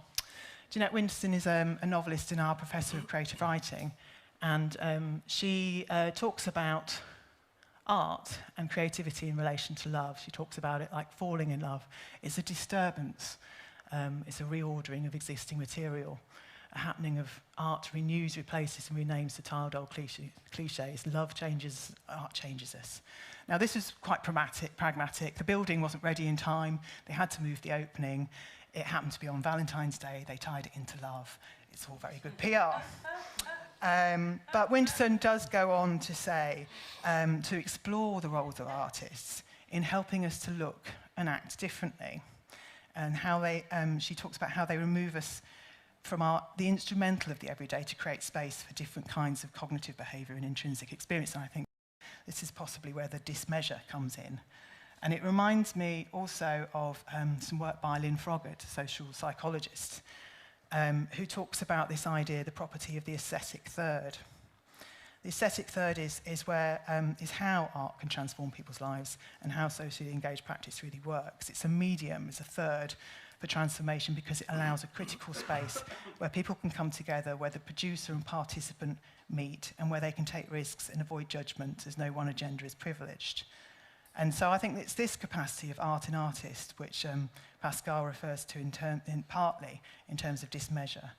Perhaps a more common term might be disruption or dissembling, where art helps individuals to consider their subjectification and question their position in the social order. Paradoxically, of course, culture, as Pascal points out, is also a form of positioning and framing and contains us within social orders. So art can both place and unplace us at the same time. The individual navigation of arts audiences, of these boundaries and taste markers that simultaneously place us, following sort of Bourdieu in terms of our different types and levels of cultural capital, I would argue these kinds of properties are understood by the funders, by the policymakers, and by arts organisations. And Arts Council try to help arts organisations navigate these boundaries through the way that we measure and we understand audiences through the audience development paradigm. And this is, I think there's a couple of people in the Arts Council England in the audience. This is a segmentation exercise that's been very popular in terms of an audience development tool, where we can see it helps organisations to identify and map such social groups as poor-time dreamers, bedroom DJs, and dinner and a show. And these segments position people on spectrums of engagement, creating a divide between organisations and their publics, since they're already subjectified in relation to their cultural participation, but in this way through an institutional value framework. So they continually make the distinction through these kinds of categories between active and passive participation, between being engaged and being non-engaged. And this is rather problematical, because if you're measuring cultural value on the basis of who participates in this way, you're likely to be misunderstanding how value is ascribed by those who are actually participating. So my final theme is about how we can avoid institutional value frameworks while trying to understand the value of participating in culture. And here we need to consider the everyday. And this is in reference to some research I'm involved in called Understanding Everyday Participation. This takes the position that taxonomies of non-engaged privileges particular forms of participation and reproduces social orders and practices. And the project is aiming to understand how people value, what people value, and how the places and lives and social infrastructures are made through participation through an intense program of mixed methods research into the situated cultural practices in every day. So my role in that is to look into how that's happening in the cultural ecosystem, another trendy on-topic word in Manchester and Salford. And it's defiantly assets-based. It's trying to avoid a deficit culture of model where if you're not participating, you're not really here, you're not really in the party. So almost at the final slide, and thank you very much for indulging me on this. What our research is finding is that people who might be classified according to audience development frameworks as non-engaged are indeed highly active. They are making their lives, they're enjoying their lives through all number of activities, sewing, crafts, watching films, going online, watching football, playing football, meeting friends, volunteering, dog walking, shopping, gardening, taking their kids to the park. All of these things feature highly in people's lives. Of course, not so many people that we talk to actually recognise the formal arts institutions, the museums, galleries, concert halls in Manchester city centre in their everyday lives. The arts may be transformative, but a minority are highly engaged in Arts Council terms, but only a minority are highly engaged in Arts Council terms, around 8%, according to today's launched Warwick Commission report into the future of culture at value. The rest derive value from their everyday, and this is also, of course, a problem for arts funding model based on demonstrating value in the context of decreasing resources, which appears to misunderstand the wider public valuation of culture. So, very final slide, how to resolve this. I positioned a sort of binary between institutions and the public quite deliberately here. And I think it's partly because, from my understanding and also from the analysis that's been offered by Pascal, that the way that we measure and kind of quantify cultural value up to date just really reifies and continues and reproduces certain kinds of social orders. And so I'm just wondering how we can get around that. And one way we've already raised is by considering cultural venues as public spaces, not commodities, as assets, not liabilities. As local government arts funding falls by 19% in the last 3 years in the UK, this is becoming ever more crucial as the cultural assets in neighbourhoods disappear. Another way is to find common ground between institutional desires and local cultural resources. And I think that happens in lots of different kinds of ways. And also to consider whether there should be, and if it's possible, to have measures for critical trust, for creative disruption, for dismeasures, and for love. Is it even possible to understand these aspects of the arts through metrics? My final point goes back to the first picture and goes back to Whitworth Park. Institutions can excel at realising the aesthetic third, and many of them do best in the realm of the everyday. The Whitworth is situated in a park, and a lot of the work they do is about inviting the communities that live around that park into the gallery and breaking down the barriers to those public spaces. They have a very lively children and toddlers group that meets in the gallery space, and they're doing a lot of work in the park, including this launching of fireworks last weekend. And on that note, with the short bibliography.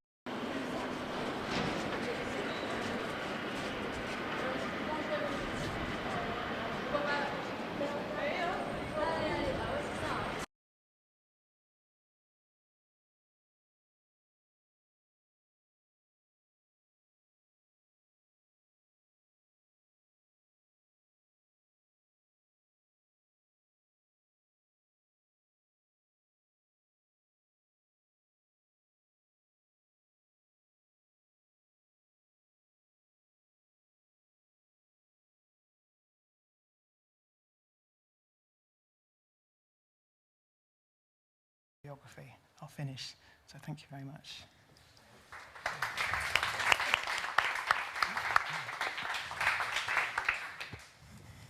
Oh gosh, I'm sure there's a lot there for you to think about.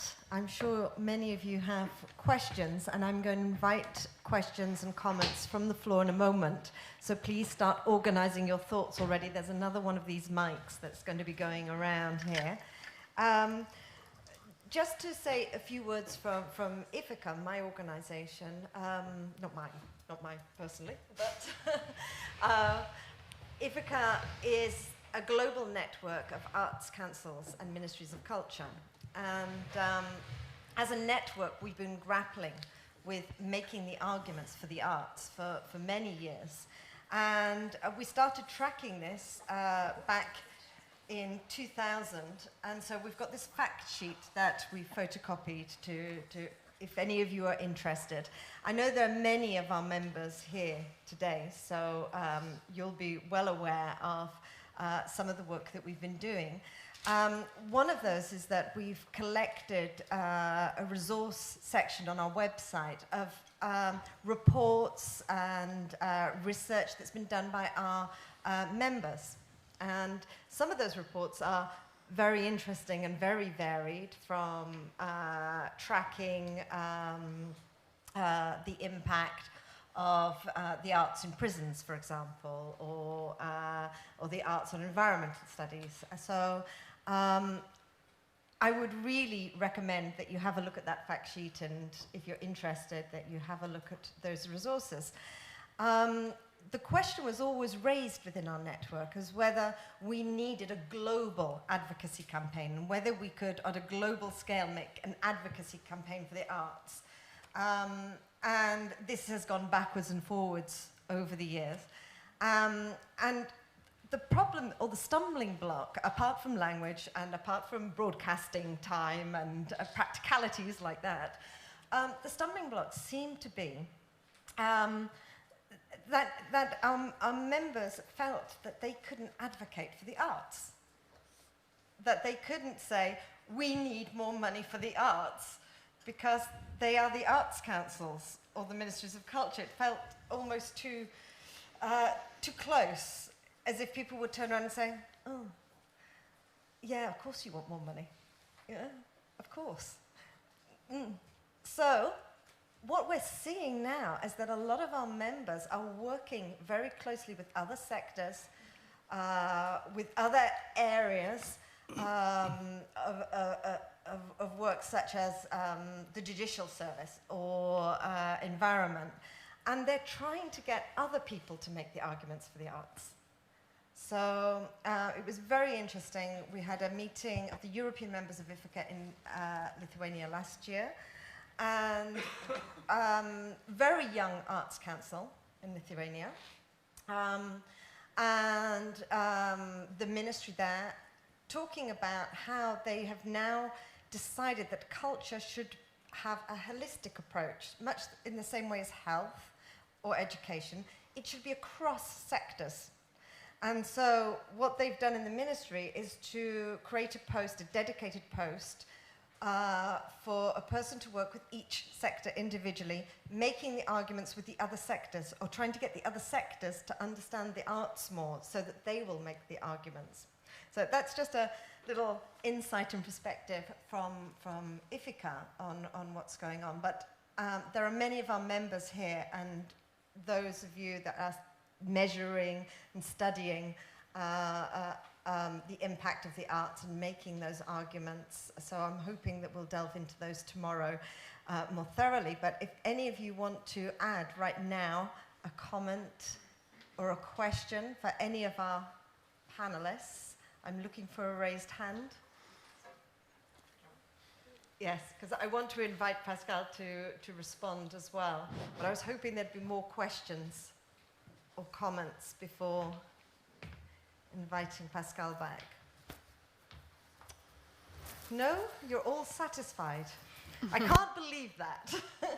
No, I really can't believe that. Maybe. Yes. Oh, good, good. We've got two. The lady in the red top, I think you were first. Okay, thank you. Hello, thank you so much for all your contributions, really interesting and inspiring, and raising a lot of questions indeed. Can I ask one to Abigail, please? I was wondering if you could tell a little bit more about the co-produced metrics on quality, because I'm getting very, very curious about that. Who is involved in that exactly? Okay. And how does it work? Yeah, I thought that might be a bit of a crowd pleaser, actually. And it's very seductive. Okay, love and sex is back in the room. So it's the current project that I'm working on is funded through what's called a Digital Research and Development Fund, which is about bringing together technology, cultural and research partners. However, quite a lot of the kind of infrastructure for the whole project was already established. There was a consortium of mainly Manchester-based arts and cultural organisations that got together and tried to agree a set of questions, really, for how you might judge, you might measure the quality of arts experiences, predominantly around the idea of the event, so post-event surveying. And in some ways, that kind of approach is not terribly innovative. I suppose the main innovation is that it's not just about asking the audience, it's about asking, well, there are two main innovations. One is that it's not just about asking the audience, it's about asking critics, Arts Council assessors, peers, so other organisations that may judge. There should be a reflective element from the organisation itself, so everybody's answering similar questions or the same core set of metrics, and the public. And then that data is brought together through, whiz-bang digital technology and through these little slider things into a big dashboard. The conceit of it is that it's big data. It's not quite yet big data, but it has the potential. And that's why I'm always also a little bit critical about this whole thing about evidence-based policy, because it tries to do something. And tries to prove also something, that there is for sometimes no proof in it, and to privatize fields of social fields. And there it started. Of course, it's evaluated enormously, etc. But I say always never forget what the starting point was of this whole thing, what we are doing now. Any more questions from the floor?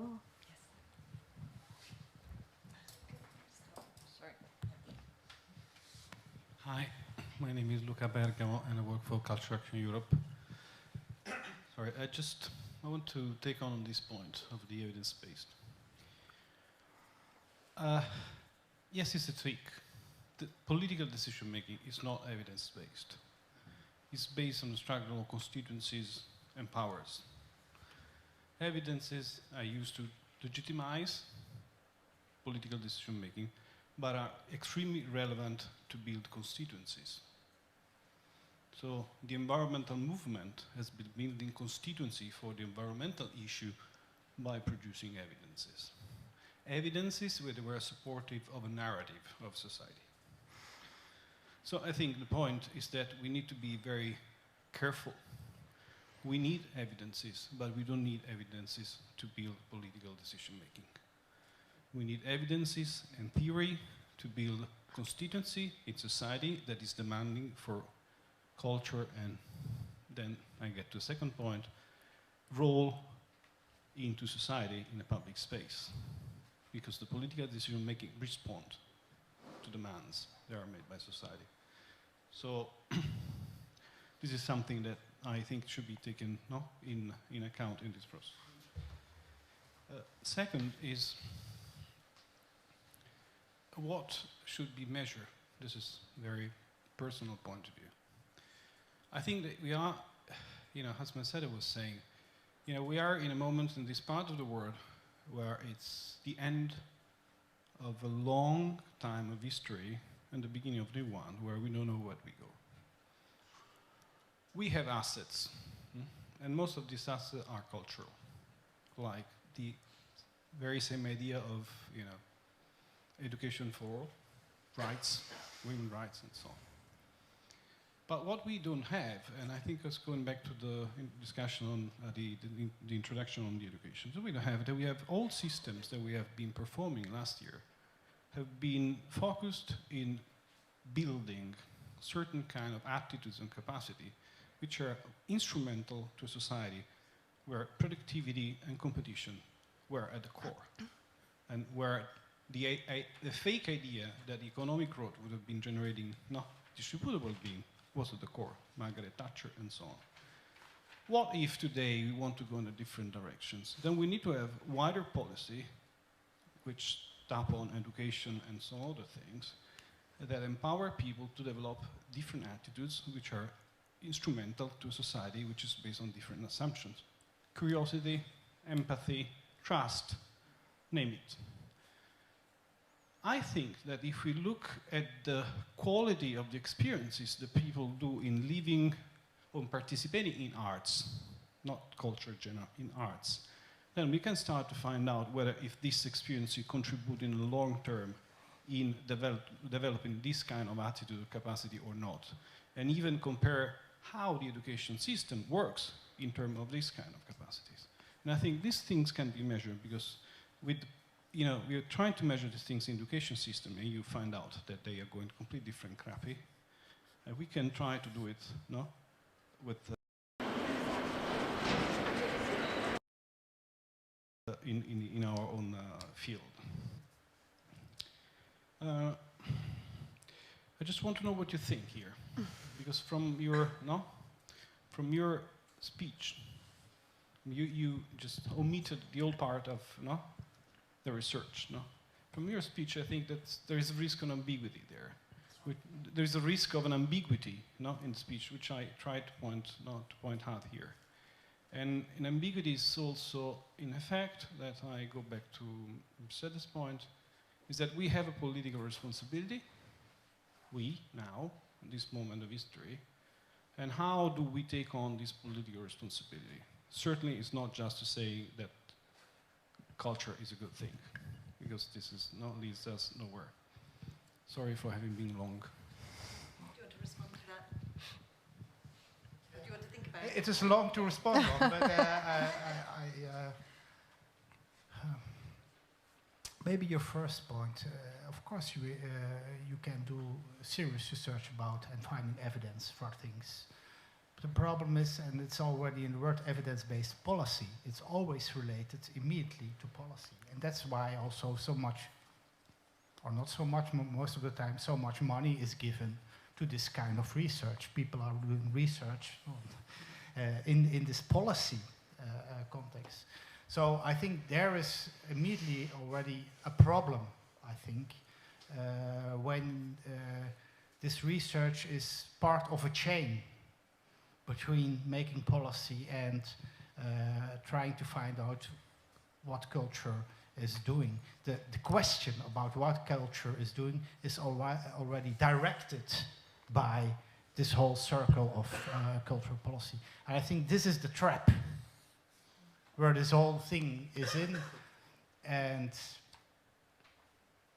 yeah, as a scientist, I definitely agree that you need to find, you want to have knowledge about what things are doing. But this is something else.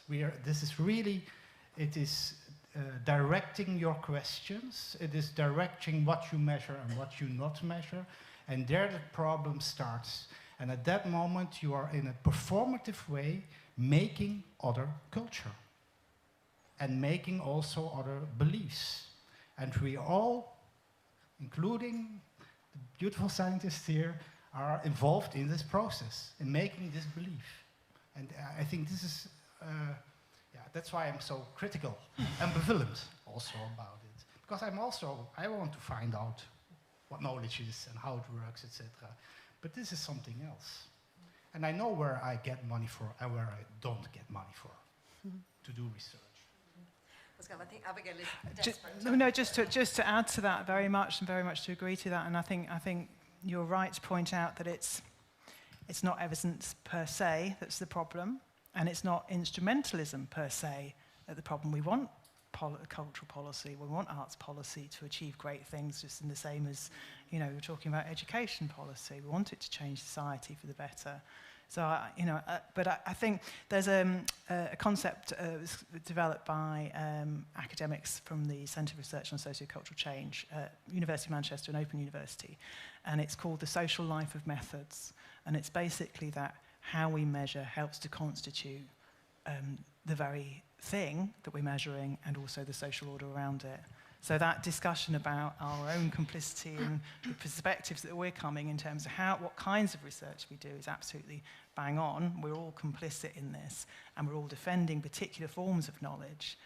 But we have to observe that the ways that we develop knowledge, the ways that we develop data, the way that we may say it has to be an economic proxy will help to constitute and reproduce the order in which we understand those data. So that's just what I wanted to add.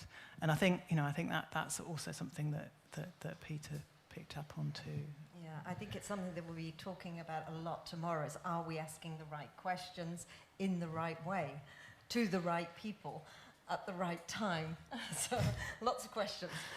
Anybody else? Yes, there's a hand at the back. Hello, my name is Linda. I'm in the arts and in education, so I'm in between the two. And I mostly agree with what you said. But I try to look to it from another perspective. So I'm going to throw something to you, which I don't know if it does make sense, but it's just trying to opening something, because I have the feeling that we're not brave enough, that we have a sort of lack of daring to take another position. That we are all sticking so much as researchers or working in the cultural field, that we all stick too much to the methods that we are familiar with, and that we take a sort of very academic or even a defensive position or attitude to defend our field and to try to find all this evidence to show everybody how important culture is. But don't we have a sort of lack of imagination to try to do it in a different way? And maybe we have to work together more with artists instead of only with academics or cultural managers or whatever. Because we see how it's going now, the evolution that we're facing, that it's not really going in a good direction. So I think we have to sort of try to, how do you say, het geweer van schouder verwisselen. That I try really to make a shift, a paradigm shift or whatever shift,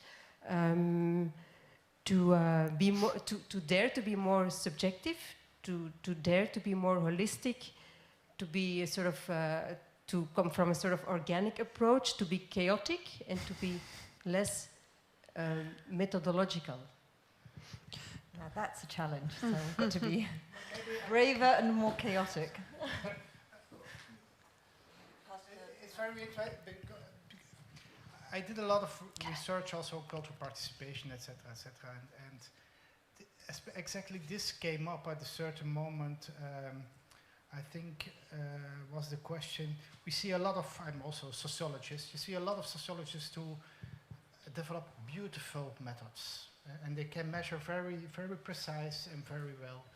But what I get frustrated at a certain moment, I'm talking now about 10 years ago, in research what we did here in Flanders, at a certain moment, nobody asked why is questioned these questions, and why it is that we have to measure this cultural participation, etc., etc. And at that moment, of course, I start to think much more subjective about what is going on, why is this kind of measurement things. And also, to add to your remark, it is indeed, look at what we are measuring nowadays. When you we make this scan in this research, that are almost none of the questions which artists are interested in or busy with, or what is their drive.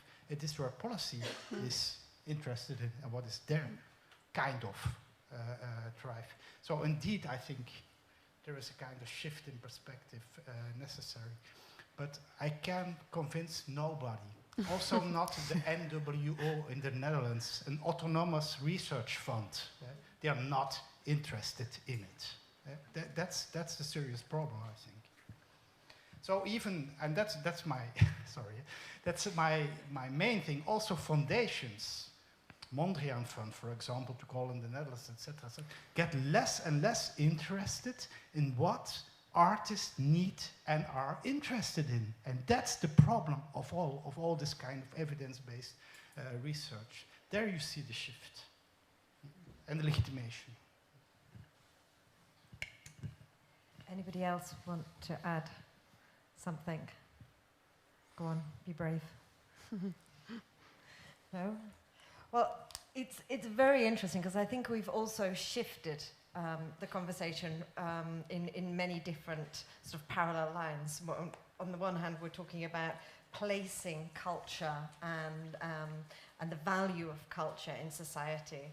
On the other hand, we're also talking about making the case for the arts and funding for the arts and justifying the funding for the arts and public value of the arts. And a lot of evaluation happens because it's about just trying to self-improve, to be better next time, and to give more enjoyment next time, or better, have more people participate next time, or so on. So it's about evaluating the process for self-adjustment, if you like, and self-management. And sometimes I think we cross these boundaries too swiftly, but hopefully tomorrow we can separate them out as well. Would you like to add something, do you think, to round this panel up? Well, we don't need that when we have this awful head thing. You have. So who would like to go first? Okay. Thank you. I was thinking as I was listening to the last lady who spoke, back to something which Pascal said during his intervention, which was, you said something like, argue versus proof. And to me, the whole conundrum is there. There's nothing bad in proving something. There's nothing bad in evidence-based. I think that the problem is to what use that evidence is, or to what end, sorry, that evidence is used towards. And I just think of an image which is the lawyer argues a case on a proof basis most of the time in his daily work. He cannot work if he does not have a framework, which is the norms, and he cannot work if he doesn't have the facts. But what he adds is the added value that he brings into the process is his capacity to argue. And I think that right here we lack that capacity to argue. We are in a big hole of trying to justify ourselves of what we do and always against new frameworks and new backgrounds and new metrics and new indicators and whatever. It helps sometimes in bettering our work, but right, fine. That's one thing. The big picture is what one doesn't have to lose sight of. And I think that we're not capable in this profession of arguing against an evidence-based. We're probably very good in focusing on the methodology, but not in then transforming it into something that maybe the person in front doesn't want to hear, but might be convinced of what we're saying by the end of the day. That we're absolutely incapable of doing.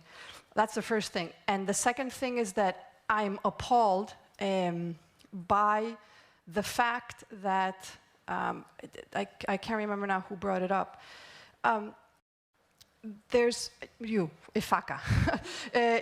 IFACA has been cooperating with Culture Action Europe and with another number of big international cultural platforms, let's call them that way, ICOMOS and Arterial and whatever, in delivering a message towards the United Nations system for the inclusion of culture as a further goal in the post-2015 development agenda. The good part of this is that finally, people around the globe have gotten together in, let's say, at least acknowledging that there is the need to do something about this, and that's already a lot. But then we hit the wall very quickly, and the wall is that those whom we talk to, in this case, member states, the big, governmental system, says, no way, culture is everywhere. We're talking about poverty eradication, education, maternal health, whatever, everything's fine. But culture needs to be streamlined everywhere. So there, what you have to do, and this, it is the UNESCO, the agency for culture in the United Nations system that says, provide me with indicators, targets and indicators. And there you are, everybody know, frozen in the chair and saying, what? Now we have to provide in 10 days indicators that can go into an agenda on which people have been working for the past 3 years? But that's, that's the sort of discourse that we have. That's one thing. And at the opposite spectrum, you have people, and who in here does not have a friend who works in the private sector? Many big corporations today work on evidence-based, including cultural indicators to sell whatever, from cell phones to, detergent for washing our daily clothes. And they look at you and they say, oh, we do that already, it's fine, we already know, we've done that. So, what are we talking about? And why is this dichotomy still so present? And again, I think, and I'm the first one, and I say it, probably my Latin blood is coming out here. I'm gesticulating a lot. Sorry, forgive me. But it is something that we have to think about. Whom do we talk to and what for? And again, argument and proof, they're not contradictory in themselves. They have to work alongside. And I'm done. Thank you. Peter. Yeah. Myself, who is a devoted number cruncher, so I like numbers and produce numbers and statistics and read and enjoy and analyze and so on. So I became excited by one of the slides that you produced, that you showed us about the distribution of the in the population of those who are active, passive, or in between. But what is very different is the equivalent tables from my part of the world, which I have been participating in producing, where here in the bottom you showed some 4 or 3% of people who are absolutely untouched by, so to say, formal or institutional culture. Now that in our country is between 30–40%. So there is a huge segment of population who is outside of it. And what's more, if you look at the content, that is not only how many, the top, say, several percent, but what they do is they do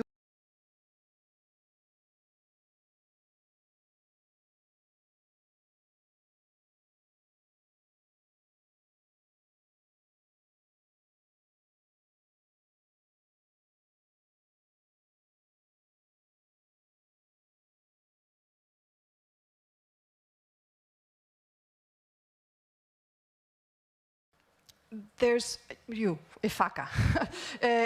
IFACA has been cooperating with Culture Action Europe and with another number of big international. We've done that. So, you know, what are we talking about, and why is this dichotomy still so present? And again, you know, I think, and I'm the first one, and I say it, you know, probably my Latin blood is coming out here. I'm gesticulating a lot. Sorry, forgive me, but. It is something that we have to think about, you know, whom do we talk to and what for? And again, argument and proof, they're not contradictory in themselves. They have to work alongside. And I'm done. Thank you. Peter. Yeah. Myself, who is a devoted number cruncher, so I like numbers and produce numbers and statistics and read and enjoy and analyze and so on. So I became excited by one of the slides that you produced, that you showed us about the distribution of the in the population of those who are active, passive, or in between.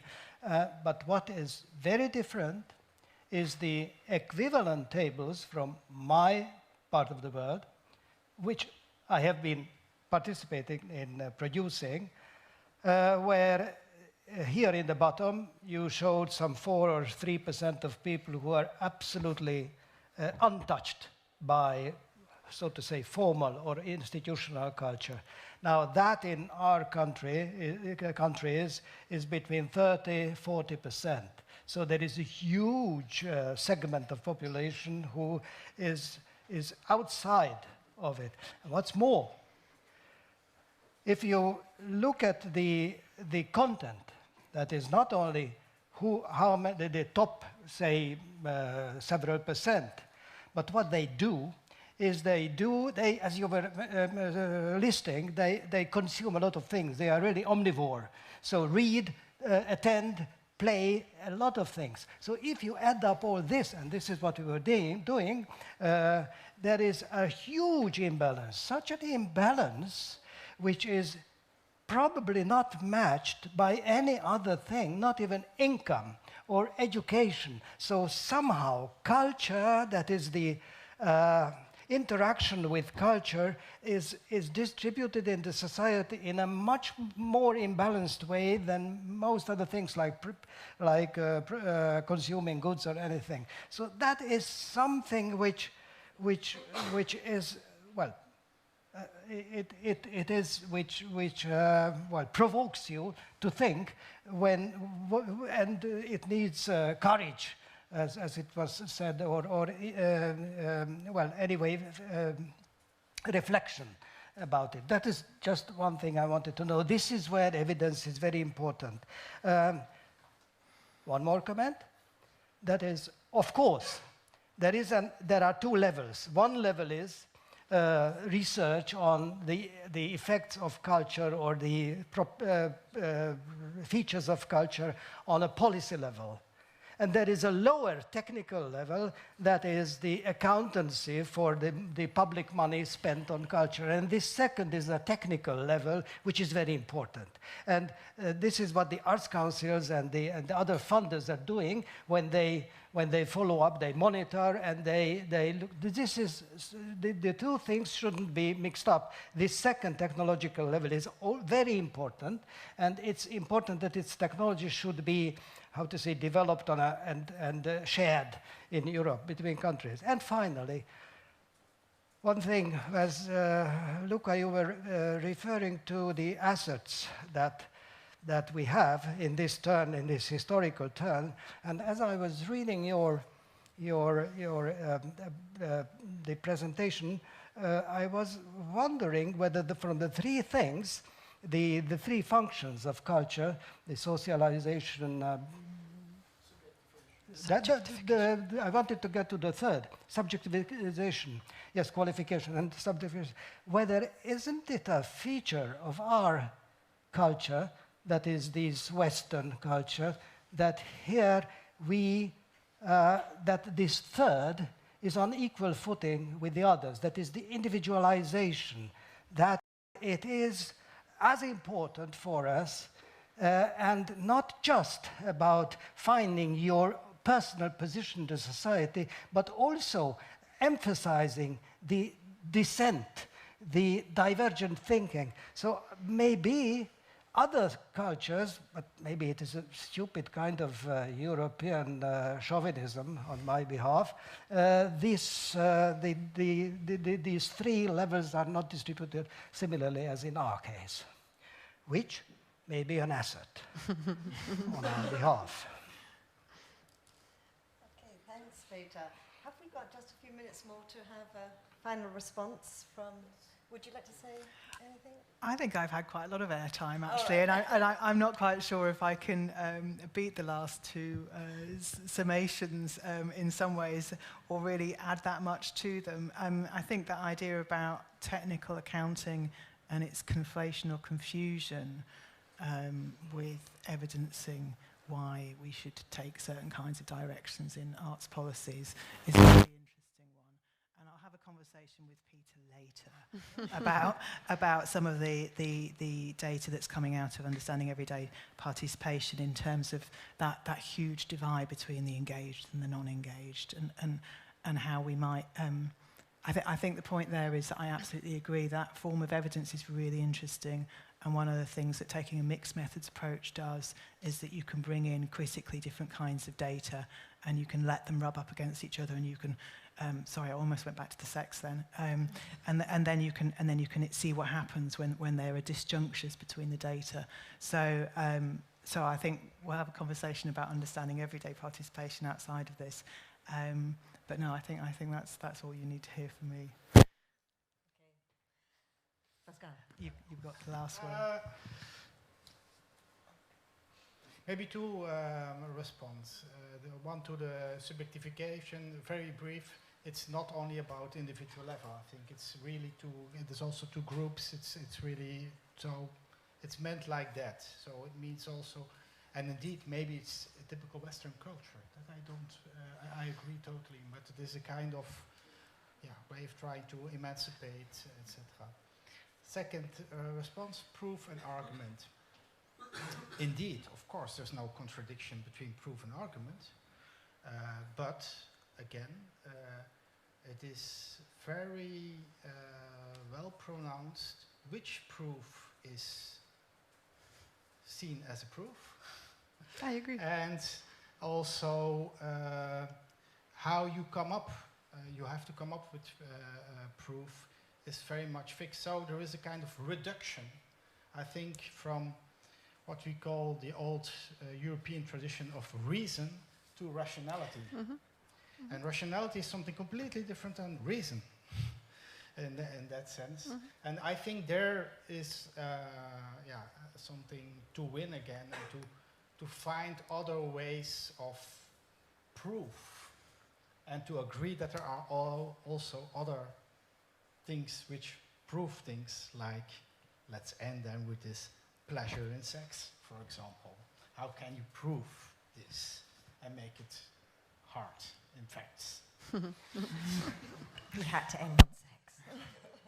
So I'd like to take this opportunity to thank you, Pascal, Abigail, Mercedes, Peter, to all of you, especially those who were brave enough to ask a few questions, to IETM, to Constantpunt and the De Buren. I think this has been a very interesting panel. I hope the conversation will continue downstairs, where we're going to have a drink. So I invite you all to put love into sex again, be braver and be more chaotic downstairs. Thank you.